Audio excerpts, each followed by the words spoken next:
But this is a brilliant race, and Barcelona have got themselves back into this race. They're now sitting top of the table. They deserve to be there because of Real Madrid, and Atlético Madrid allowing them to get back on top. So, this is what the title race looks like at the end of Saturday. Barcelona back up to the top of the tree by 1 point from Atletico. Real will go back to second if they win their game, as we said, over Girona on Sunday. One thing we noticed there when we looked at the table, Ian, was the goal difference and the goals scored for Barcelona. That's really been the key thing for them in the league this season. They've been scoring goals at will, particularly recently. And the way that the league is calculated, with this being a goal difference league, towards the end, that could be worth at least a point. I think it's already sitting in that stage now where Barcelona have got that extra point advantage because of the goals that they're scoring. They do have the worst defensive record between themselves, Atleti and Real Madrid. But offensively, what they're doing is really impressive. The goals and plus advantage for them has really put them into a confidence mood. We understand their performances have been very, very good, not only in La Liga, but obviously with this title race being on, the goals are where it comes down to. Compared to what we're seeing from Real Madrid, they are 15 goals ahead of Real Madrid right now at this stage. We know Real Madrid have got a game in hand. We will look forward to watching that, but the gap between themselves and Atleti is now 25 goals. So clearly, if Barcelona are going to win the title, you would imagine it's because of the goals that they're scoring, the chances they're creating, and getting the job done at difficult places like Las Palmas. That wasn't an easy game. They went there, they understood it was going to be tough, but they created a ton of chances in the second half.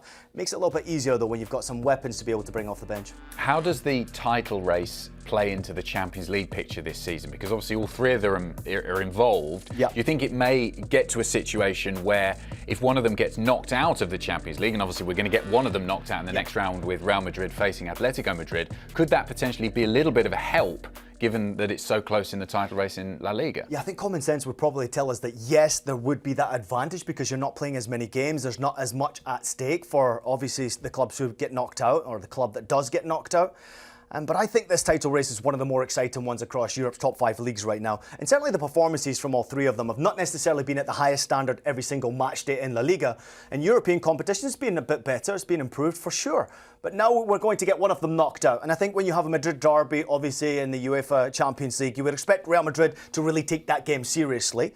I think Atleti is a team that you've got to be worried about in that competition because, in my personal opinion, Atleti have built a ridiculously strong squad, able to keep up with maybe Real Madrid's of the world when they're going to multiple competition. But if they do get knocked out, I would have to say you're right. They would then turn to be my favourite to win the Liga because now all of a sudden you can start focusing on what you're doing domestically, try to get a bit of a gap with obviously the advantage to rotate your squad that little bit more. But this is a brilliant race, and Barcelona have got themselves back into this race. They're now sitting top of the table. They deserve to be there because of Real Madrid, and Atlético Madrid allowing them to get back on top. He's had a tough time of it in the last year or so, Dani Olmo, with all the registration issues, all the other nonsense that's been going on around the club. But he came on, he was a difference maker, he won man of the match and really changed the game. Came on at half-time. He won man of the match playing 45 minutes of the game. But he is a difference maker, and I think the registration problems obviously frustrated him. He's let his feelings known that he wants to play for Barcelona. He wants to be at that football club and he wants to help them improve, get better, get through their financial struggles, get back to Camp Nou and obviously go on and try and have success. But competing across multiple competitions, you're going to need to have strength and depth. And to be able to bring a player of his quality off the bench, great finish by the way, he's got that ability in his locker. But I'd like to see him push a little bit harder now to try and get into that starting 11. Okay, he came off the bench, obviously for him it was important to do so, to have an impact. But he's just a brilliant player, and 6 goals now in the Liga. He's having an impact from the bench, which of course Hansi Flick needs him to have. Any others in this starting lineup that stood out for you today? Very good performance from multiple players. Obviously Lamine Yamal with the assist first and foremost was very, very good. Rafinha continues to impress me. Every single time he gets in possession of the ball, he's dangerous. He's always trying to create. Good in possession this time, his passes, obviously he's trying to unlock defences. 73% pass completion. He had a shot on target, he had a shot off target, 1 blocked as well. But it's the way that he goes about his business. That 1 assist, that difference maker to make it 2-0 obviously seals the deal for Hansi Flick's side. I'm just so impressed with Rafinha when he got to the club. Lewandowski, quiet day for him in front of goal. He did have a few shots off target, 1 on target, but I think sometimes you got to rely on players around Lewandowski. It's not him every single game, and now we're recognising that they do have this quality, that they can go to their bench, bring on Ferran Torres who can have an impact, bring on a Dani Olmo who can have an impact. I really like Barcelona right now, and I love watching Barcelona under Hansi Flick because majority of times you go to places like Las Palmas, they make it uncomfortable for you, and then somehow, some way, you've got to find a way to get a result. Barcelona are top of the table because they got the result in the island, and it's not an easy place to go play. We've talked about the goal-scoring prowess. Obviously, when you look at the attacking players that both Barcelona and Real Madrid, and maybe to a slightly lesser extent Atletico Madrid, even though they're still brilliant going forward. Why is it that Barcelona have been scoring so many goals? What is it about the way that this team plays going forward that allows them to score quite that number? You know, I've mentioned a number of times the job that Hansi Flick has done previously. Obviously, I've watched him most at Bayern Munich, where he had success, and he won pretty much everything in that year that he was at Bayern Munich. He had a great deal of success mixing young players with experienced players, making sure that the young players, you got the best out of them. I think he's doing exactly the same. I was very surprised that he was the one they went to, they actually turned to, and probably because of finances, he was a little bit cheaper, he wanted the job, and I can understand why he would want the job, because he knew what he could do with a squad at his disposal. I mean, the starting 11 is very, very good that they've got going out there. The bench is very, very good. Goalkeeper position has been a problem, obviously, with Chesney coming in and making a few errors, but I love what he's got from these young players, and Rafinha has been a leader by example, where he has notoriously had problems sometimes with that leadership role, where maybe he's lost his head, he's lost his temper. This time, giving him the captain's armband, I mean, Hansi Flick did that.